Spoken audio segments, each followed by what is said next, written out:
전 더불어민주당 BJ 대표가 어제 탈당계를 제출했습니다. 각 정당의 반응이 다 다른데 앞으로 이 반응들 간단히 짚어보겠습니다. 오늘은 먼저 더불어민주당 반응입니다. 더불어민주당의 김홍걸 국민통합위원장 전화 연결해보겠습니다. 안녕하세요, 위원장님. 예, 안녕하세요. 네, 우선 이 탈당에 대한 기본 입장은 어떠십니까? 이건 100% 제 개인 입장인데요. 네네.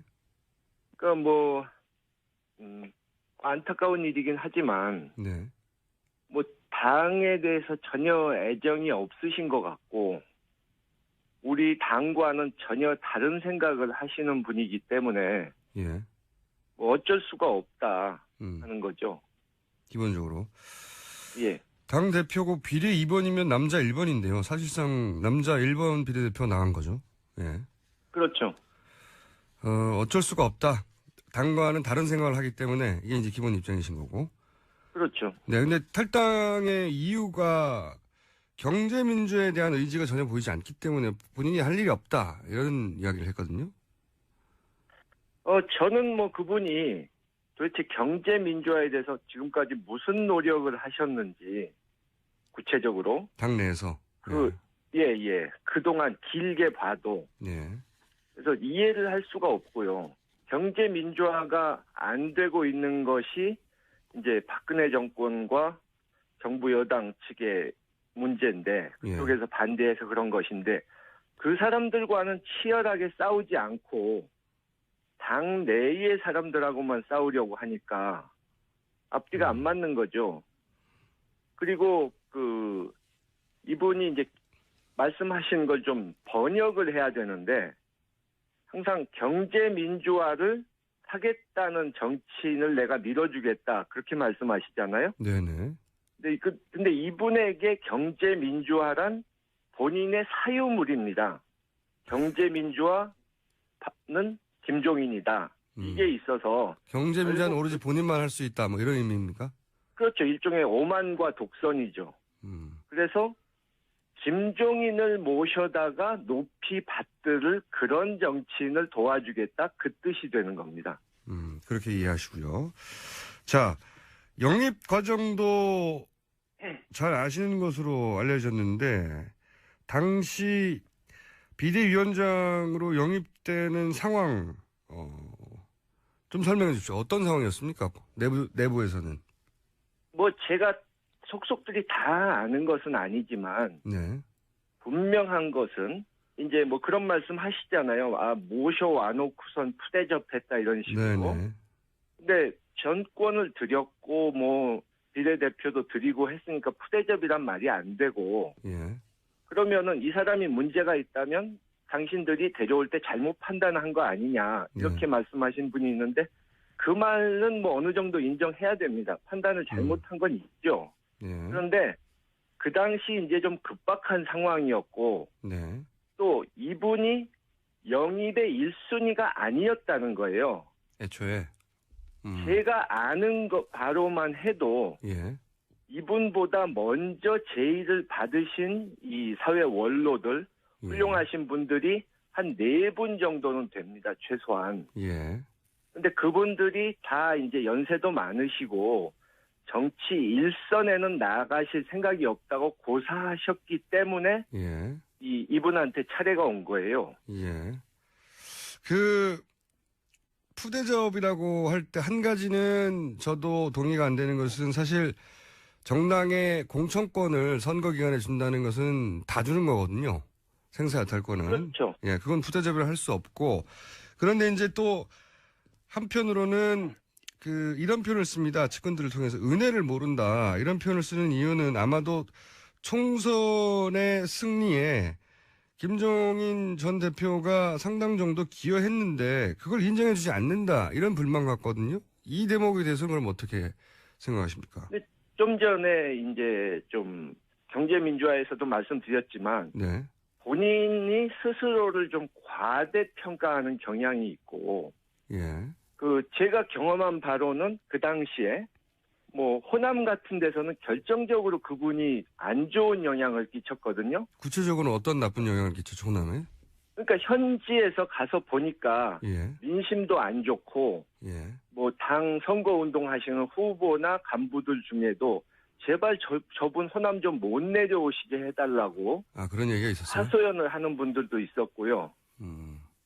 예, 그리고 또 선거 2, 3일 전에 제가 들은 바로는 네. 당시에 여론조사가 굉장히 안 좋게 나왔지 않습니까? 네.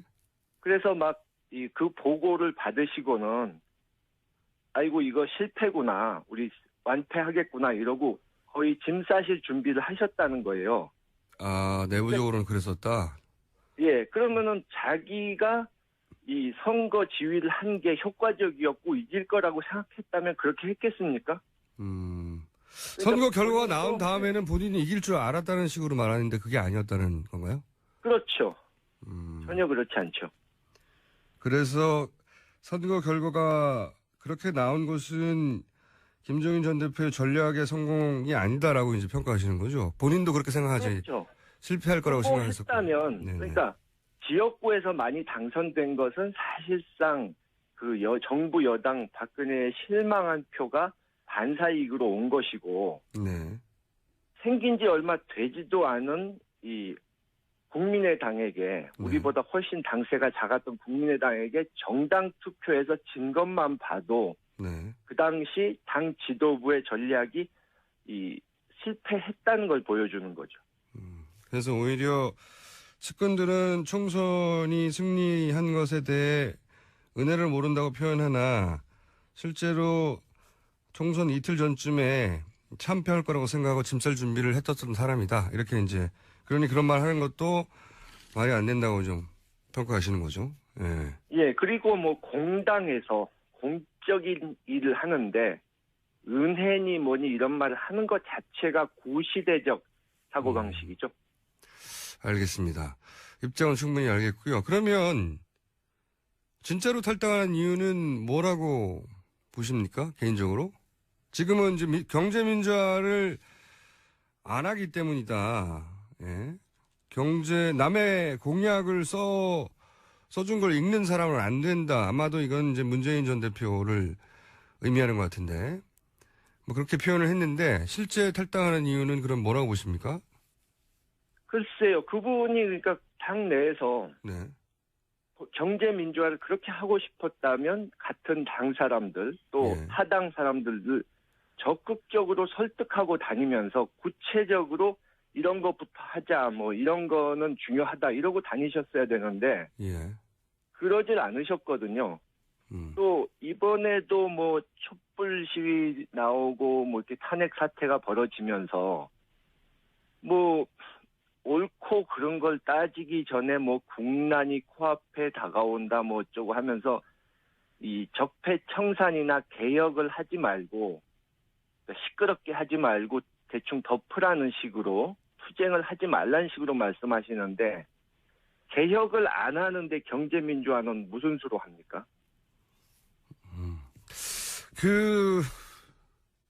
그러면 이렇게 보고는 시각에 대해서는 어떻게 생각하십니까? 탈당하는 이유가 결국은 본인이 출마하려고 하는 거다. 이런 견해가 있는데. 글쎄요, 그거는 제가 뭐 장담을 딱 뭐다 이렇게 말씀을 하기가 그런데, 예. 뭐 그 가능성도 있다고 보시는 분들이 많죠. 네. 그러니까 이 어느 당에서도 지금 확실하게 자신을 대접해 주지 않기 때문에 그러면 뭐 독자적으로 가보겠다 이런 생각하실 수 있죠. 알겠습니다. 제가 이제 다른 당의 입장은 다음 시간에 들어볼 예정이기 때문에 다른 당의 입장은 얘기를 하지 않겠는데 이거는 어떻게 생각하십니까? 이분이 만약에 출마를 한다면 그 민주당을 제외한 세력의 묶음을 시도할 공세가 크지 않습니까? 예. 그러니까 민주당하고 지금 겨루고 있는 다른 정당을 묶어서 거기에 대표 주자가 만약에 된다면 이제 싸워야 될 대선에서 라이벌이 되는 거잖아요. 네. 그런 셈이죠. 글쎄요. 그럴 가능성은 전혀 없다고 보는데요. 그것이 성사될 가능성은. 그거는 왜 그럴까요? 예. 아니 반기문 총장처럼 어느 정도 지지율이 나오는 분도 그걸 못했는데 이분은 뭐 전혀 국민들이 대선 후보로 생각조차 하지 않고 예.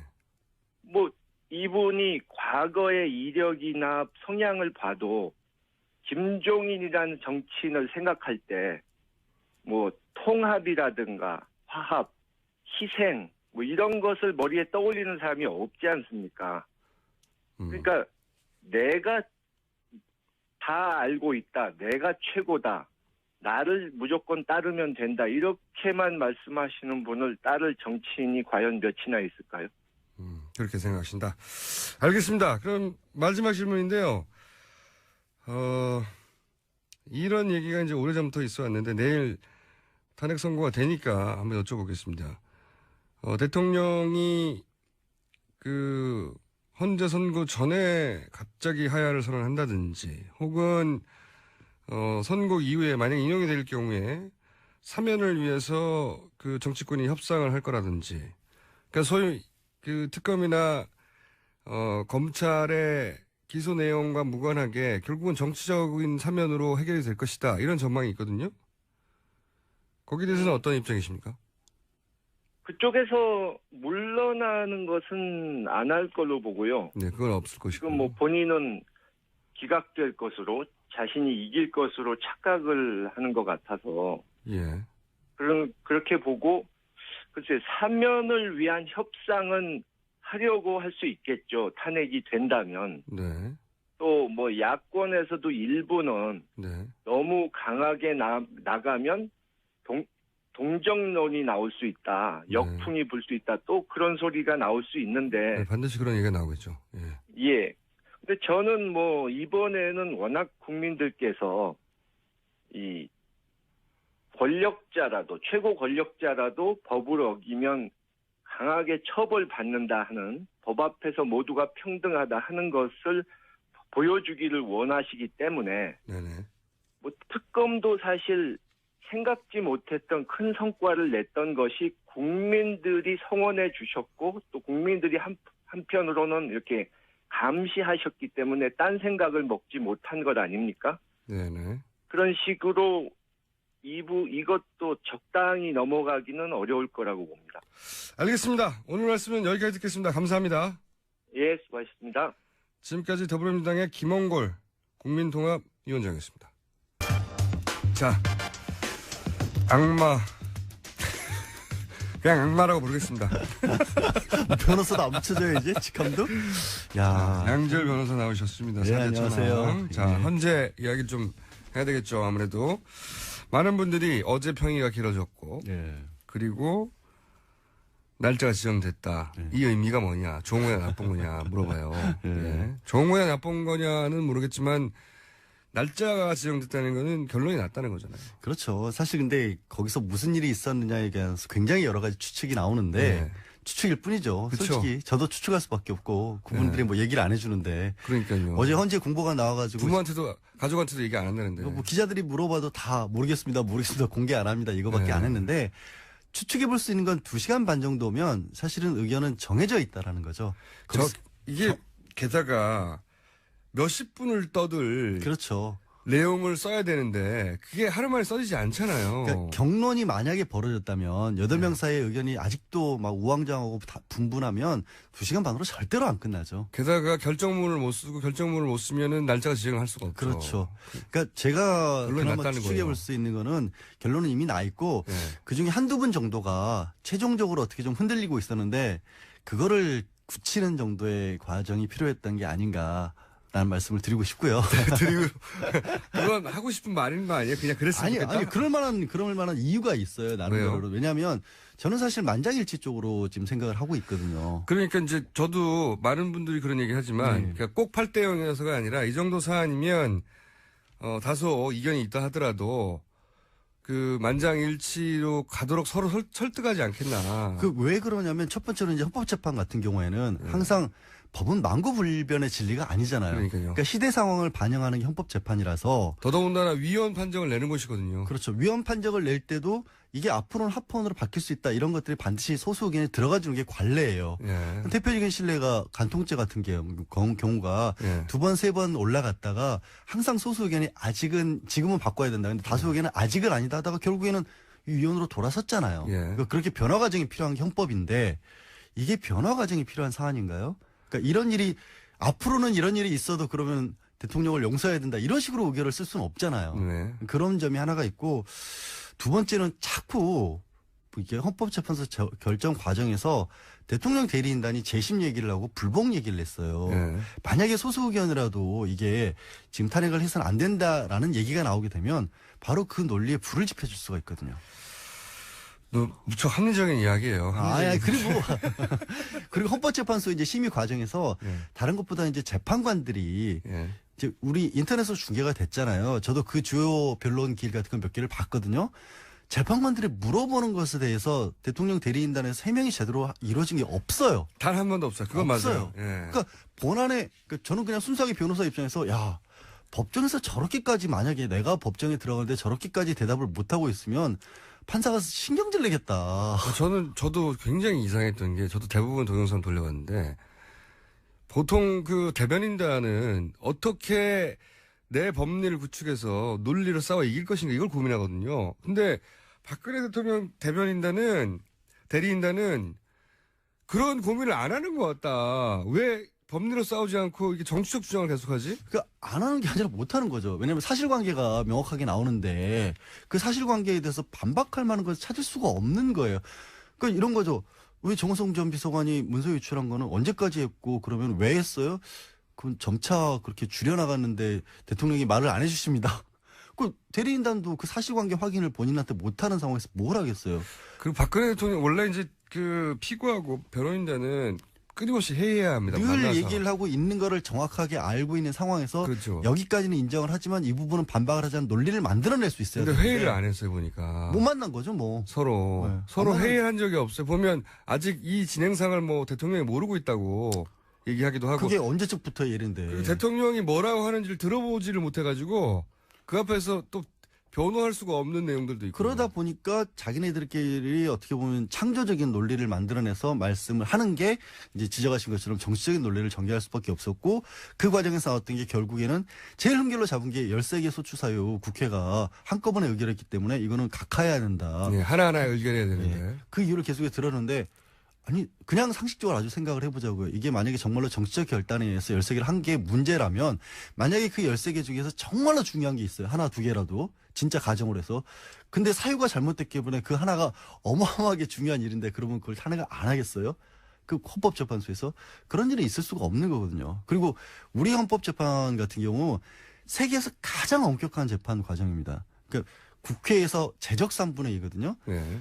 이 김평호 변호사가 아마 미국 찾고 그 과정을 네. 운영을 했던 것 같은데 미국 같은 경우가 의결을 할 때 상원에서 결정을 합니다. 우리로 네. 치면 하원이 국회 역할을 하고 상원이 헌법재판소 역할을 맞아요. 하는 거예요. 네. 거긴 헌법재판소가 없으니까. 국회의원들이 결정합니다. 네. 네. 근데 상원 국회의원들이 출석 3분의 2로 가결해요. 네. 우리는 소추안 국회에서 소추안만 해도 제적 3분의 2가 필요한 거예요. 네. 그리고 헌법재판소 가도 또 9명 중에 6명이 필요한 정도로 네. 엄격한 재판이기 때문에 그런 재판에서 해명조차 제대로 못했다라고 하는 거는 이 재판관들이 볼 때는 이건 뭐 정치적 성향을 떠나서 판사를 했던 사람들의 기본적인 입장으로서는 법정이 거의 모독된 기분이었을 거예요. 저도 거기까지는 100% 동의해요. 네. 저는 웬일이세요? 동의를 해주시고. 아니 저희도 판사들하고 얘기를 좀 물어봤거든요. 예. 저는 이런 일이 있으면 그 해당 분야의 전문가들하고 얘기를 해보는데 그분들이 이제 일관되게 하는 이야기는 재판관들이 열이 받았을 것이다. 예, 그렇죠. 기본적으로. 이 재판을 하자는 거냐 말자는 거냐. 그 무시하는 거라고 들렸을 것이다. 대부분의 경우에. 판사들이 굉장히 자존심 세거든요. 그러니까 그걸로 쭉 사시는 분 아닙니까? 예, 그 명예로 사는 대한민국에서 제일 공부 잘하는 사람들 중에서 출인 중에서도 제일 공부 잘한다고 하는 사람이 가는 분들이고 그리고 어쨌든 헌법재판관까지 됐기 때문에 평생에서 자존심이 정말 센 양반들인데 그 앞에서 막 삿대질을 하고 그리고 재판을 진행을 안 하니까요. 그렇죠. 실제로. 네. 자기들이 몇십 년간 해온 방식대로 안 하니까 열이 받았을 거라고 생각하고 거기는 다 동의해요. 다 동의하는데 걱정이 되는 부분은 그럼에도 불구하고 이분들의 가지고 있는 전체적인 정치적 성향 자체가 보수 일색인 건 맞아요. 그건 맞죠. 그건 명백하고요. 우리가 흔히 말하는 아니 법원에 헌법재판소 재판권까지 가는 사람들은 당연히 상례적으로 어쩔 수가 없어요. 법이라는 것 자체가 가장 마지막에 이건 도저히 안 되겠다라고 보는 거기 때문에 보수적일 수밖에 없어요. 근데 그 보수의 정도도 있지 않습니까? 근데 그 중에서 예를 들어서 어떤 분은 그 5.16에 대해서 그건 뭐 쿠데타 아니냐에 대해 입장을 유보한 분도 있어요. 네. 그건 굉장히 보수적인 거군요. 굉장히 스펙트럼 나오면 거의 오른쪽 끝에 있는 정도의 스펙트럼인데 그렇죠. 그런 분들도 있다 보니까 자기가 가지고 있는 직업적 전문성으로 볼 때는 이건 명백한 사안인데 본인이 가진 정치적 성향으로 볼 때는 어떻게든 이해해주고 싶은 게 발동할 수 있잖아요. 그 이해해주고 싶은 생각을 하는 분들이 이제 헌법재판소 재판관들은 아니고 저도 좀 법조계 인사들 중에서도 분들 중에서도 고위직을 지냈다거나 조금 이제 오래 일을 하셨던 분들 중에 그런 분들 얘기를 들어봤어요. 근데 아주 단적으로 말씀드리면 이런 생각들을 하시는 것 같아요. 대통령이라면 그 정도 일은 좀 할 수 있는 거 아니냐. 그러니까요. 네, 그게 가장 문제죠. 잘못하지 않았다는 게 아니라 잘못했던 게 아니라 네. 아니 대통령이 가진 권한이 얼마나 많고 그동안의 다른 대통령들이 해왔던 일들에 비하면 이거는 크다고 볼 수 네. 없지 않느냐. 구태타를 한 것도 아니고 예. 뭐 이런 식의. 그러니까요. 그런 생각을 하는 분이 있는데 그게 법적인 관점하고는 다르다라는 거예요. 제 말이 그거예요. 네. 법으로 법리로 재판으로 이게 애매모호하다는 게 아니고. 아니 그러니까 그래서 말씀드린 이유가 그래도 정치적인 성향이 자기가 아무리 그렇더라도 안 드러났으면 모를까. 이게 드러나 버렸고. 한 가지 제가 이 판결이 인용의 가능성이 개인적으로 더 높다고 추정하는 이유는 본인이 그 이유를 써야 한다. 그렇죠. 정치적 예. 성향만으로 판단할 게 아니라 자신의 정치적 성향을 자신이 직업적으로 쌓아온 전문 지식으로 언어로 바꿔서 거기 써야 되는데 그 쓰는 게 어렵지 않겠냐. 아니 그거를 그러니까 그거예요. 이게 판사가 결정문을 쓰는 건 이번 헌법재판소는 결정문인데 결정문을 그냥 쓰는 게 아니라 재료가 있어야 되잖아요. 그러니까요. 그러니까 아까 얘기한 것처럼 대통령 대리인단에서 재료를 제공을 못 해준 거예요. 근데 얼마나 많은 반대되는 재료가 나왔냐면 이번에 12월 9일부터 이제 심판이 시작이 됐잖아요. 지난해. 네. 그렇게 했을 때 90일간이라고 하니까 보통은 90일이면 길지만 기다린 사람 입장에 길지만 이거 사실 대통령 탄핵에 치고는 짧은 기간이 아니냐. 보통 뭐 어떤 재판도 막 1년, 2년도 간다고 하는데 1년 이면 뭡니까? 저 5년 동안 하는 건데. 기운 빠지게 그런 얘기를 하세요. 근데 언제 끝날지 모르겠어요. 저는 도대체. 이건 단심이잖아요. 헌법재판은. 헌법재판 예. 단심이고 아니 저는 아직 1심도 하고 있어요. 1심이 5년이 갔어. 무슨 재판이지? 이제 나중에 들어보시고 갑자기 궁금해지면 끝나고 물어볼게요. 근데 어쨌든. 예. 헌법재판소에서 1년의 결정을 보통 몇 개나 할 것 같아요? 많이 하죠. 한 1,500개까지 그러니까요. 해요. 많이 한다고 들었어요. 굉장히 많이. 한 달에 100개 넘게 하거든요. 네, 막 쳐낸다고 들었습니다. 그거 다 중단돼 있어요. 그리고 90일 동안 여기만 매진을 했어요. 변론기일이 20차례가 열렸는데 일반적인 재판의 변론기일은 너무 겪어봐서 아시겠지만 한 달에 한 번꼴이에요. 그래요. 그러니까 실제로는 이게 1년 8개월 이상의 재판한 것과 마찬가지예요. 네, 압축을 했습니다. 네, 압축을 실제. 한 거니까. 거의 2년 가까이 되는 할 분량을 거를 90일로 줄였다 뿐이지 예. 그 심리가 부족했던 게 아니에요. 그건 아니에요. 예, 그리고 90명 증인 신청을 했는데 36명 채택을 했고 증인 36부터 엄청 많은 겁니다. 그 25명이 나와서 직접 얘기를 했어요. 예. 그 25명 얘기 중에 이거를 기각하는데 필요한 얘기를 해준 사람이 아무도 없어요. 맞아요. 그게 그래서 그 재판관이 여러 번 얘기했잖아요. 왜 대통령한테 불리한 증인을 자꾸 부르세요라고. 그러니까 오죽했으면 재판관이 그런 얘기까지 했어요. 그러니까 뭔가 기각을 하고 싶어도 거기에 맞춰서 쓸만한 내용이 없어요. 나는 그럼 거기다 그거 쓸 거예요. 나는 대통령이니까 뭐 옛날 대통령이 이보다 더한 일, 전두환 뭐 이런 사람들은 더한 일도 했는데 이거는 일반인은 그런 말할 수 있는데 헌법재판관이 앞으로 영원히 남는 결정문에 그걸 쓸 수가 없어요. 쓸 수가 없다라는 거죠. 제가 유일하게 인용 가능성이 높다고 생각하는 근거입니다. 네. 오늘 참 많이 동의해 주시네요. 이거 저도 많이 생각해 봤는데 네. 그러니까 직업적 전문성과 정치적 성향이 만나면 대부분 정치적 성향이 이겨요. 대부분의 경우에는. 그렇죠. 그게 소신이라고 생각을 하기만 예. 사람이니까. 사람이니까 자기가 믿는 바대로 그러니까 신념에다가 전문 지식을 갖다 붙이는 거죠. 예, 동원하는 거죠. 아니, 근데 솔직히 저도 뭐 판사분들도 그런 얘기해요. 우리도 사람인데 어쩔 때는 딱 보면 안다. 그러니까 딱 보면 안다는 게 진짜 안다는 게 아니라 자기도 느끼는 감이 있다는 거예요. 그러면 여러 가지 그 증거 자료들이 있을 거 아니에요. 거기에 자기의 어떤 생각에 맞춰서 거꾸로 붙인다라는 거죠. 증거 그렇죠. 자료들을. 그래서 그렇게 하고 싶은데 뭐 없잖아. 너무 소재가 없고 네. 그리고 그렇게 하려면 어쨌든 자기 이름으로 영원히 남을 그렇죠. 앞으로 아마 100년, 200년 지나도 계속 나올 텐데 당장 내일부터 누구는 이렇게 생각해서 이렇게 판단을 내렸다는 게 발표가 돼야 되는데 기분을 쓸 수가 없잖아요. 그걸 기분을. 소설을 쓸 수는 없죠. 그러니까 본인이 이러이러한 이유로 기각한다고 법리적으로 구성해야 되는데 그 법리가 탄탄하지 않다는 걸 본인이 써놓고 만약에 이거는 말이 안 되네 해버리면 못 쓴단 말이죠. 그리고 예를 들어서 가장 또 이제 반대하는 쪽에서 지금도 끝까지 이제 주장하는 게 대통령이 직접 받은 게 없지 않느냐. 네. 뇌물과 관련해서는. 근데 뇌물 5개 헌법재판소에서 정리한 5개 쟁점 중에 하나밖에 없고요.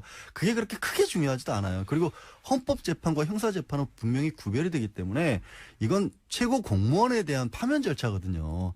극단적으로 공무원 같은 경우에는 일 열심히 안 했다는 이유만으로 파면되는 게 공무원이에요. 자, 다 알겠어요. 네. 다 알겠고 합리적인 28시간만 기다려보면 되니까. 합리적인 관점에서는 더 이상의 그 논란의 여지는 저도 없다고 생각해요. 네.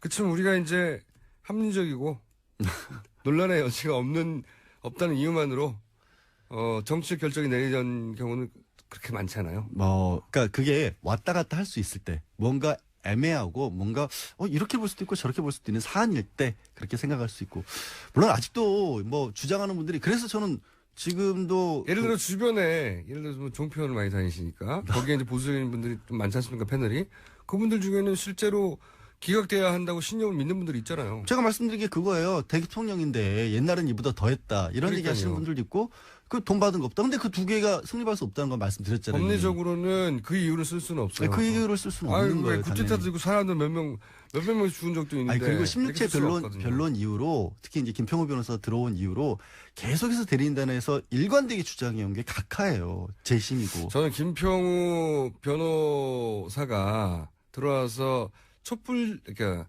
그 친박 집회. 반대 집회? 예. 네. 친박 집회는 성공적인지 모르겠지만 이 탄핵 심판에는 대단히 부정적인 이야기를 듣다 근데 봅니다. 변호사들이 저도 일을 하다 보면 한 곳에 쏠리잖아요. 뭔가 정말 암담해 보였는데 빛처럼 보이는 뭔가가 있으면 우르르 거기로 몰려가거든요. 네.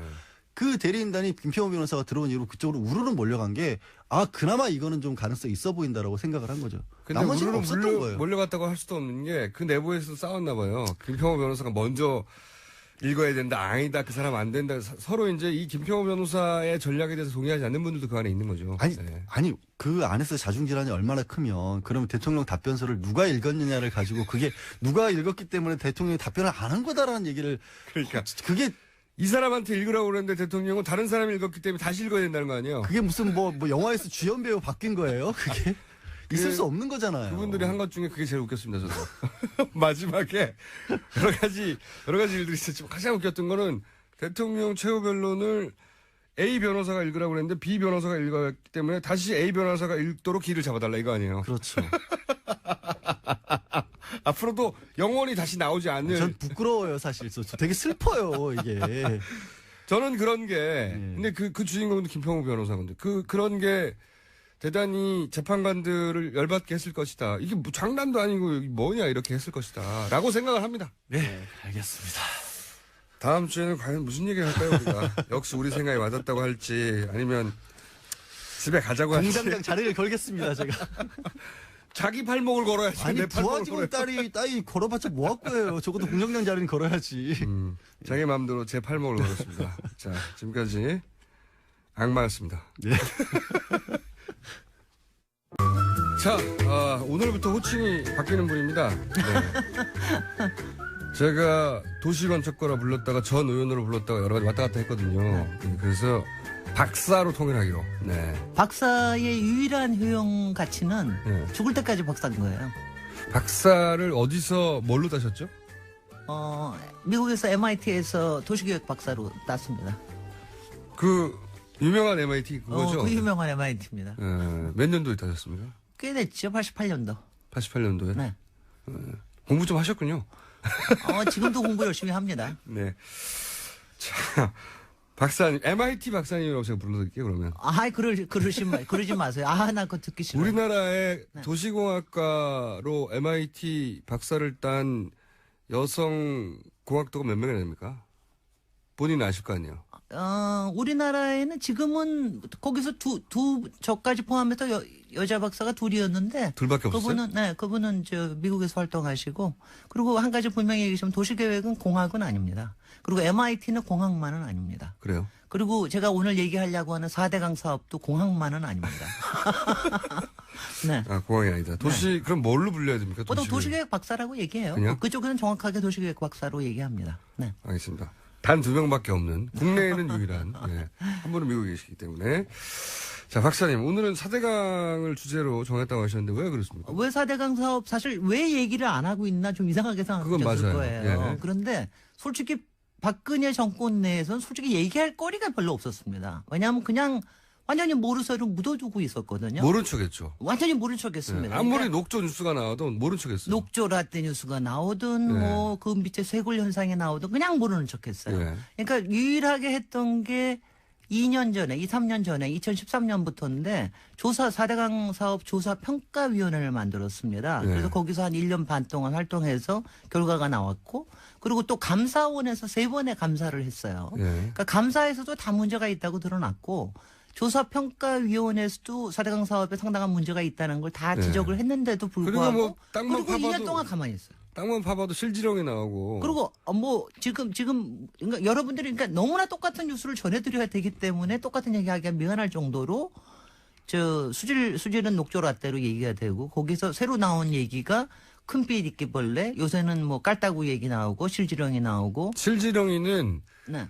시궁창에서 사는 애들입니다. 썩은 데 사는 거거든요. 썩은 데. 시궁창에서 사는 애들이 실지렁입니다. 네. 그러니까 요새는 가면 다 뻘들 쌓여 있고요. 그리고 그동안 얘기했던 계속해서 침식이 다시 되고 역행 침식이 또 일어나서 다시 모래톱이 생기고, 네. 그다음 쇄골 현상이라고 하는 거는 보 자체가 안전하지 않은 게 15개 중에서 6개가 안전하지 않다고 감사원에 지적이 됐거든요. 근데 그거 중에가 그게 계속해서 그 밑에가 파입니다. 물이 흘러가면서. 그러니까 그것도 계속해서 안전상의 문제가 되거든요. 그런 문제가 계속 있었음에도 불구하고 가만히 있는 거예요. 아니, 맨 처음부터 나온 지적이 물 가두면 썩는다였고. 네.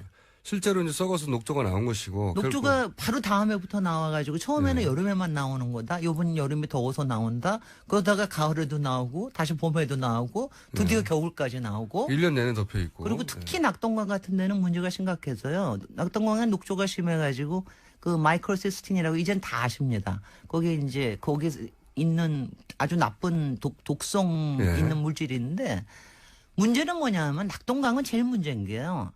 딴 데 강은 그래도 우리가 먹는 게 아니에요. 우리는 댐에서 나오는 물을 먹는데 낙동강은 직접 1,300만 년 먹고 있는 식수죠. 물이거든요. 네. 그런데 거기서 그렇게 독성 물질이 나오고, 그리고 그걸 여와하는 정수장도 그렇게 시원치가 않습니다. 네. 근데 이제 그러고도 내버려 두는 거예요. 그리고 매년 5천억 이상씩 계속 들어갑니다. 유지관리비는 3천억, 수자원공사에 들어간 8조에 대해서 2천억씩 계속해서 들어가고, 이렇게 해서 계속 들어갑니다. 근데 왜 이렇게 가만히 있다가 갑자기 올 초에 바로 지난달 말부터 했습니다. 앞으로는 여태까지는 그래서 수질 관리를 위해서 여름에 잠깐씩 녹조 문제가 심각할 때 이른바 펄스 방류라 그래요. 잠깐 방류하는 거 식으로 해서 했는데 그게 효과가 없으니까 이제부터는 봄에 요번에 이제 한 2주일 정도를 방류를 해가지고 수위를 상당히 낮췄어요. 어떤 데는 한 3m까지 낮춘 데도 있고 한 1.5m에서 3m까지 낮췄습니다. 왜 이런 걸 지금 할까? 지금에서. 왜 지금 할까? 네. 저는 왜냐하면 사실 이거를 여러분들한테 지금 이런 걸 해서, 그리고 얼마 전 뉴스까지 나왔어요.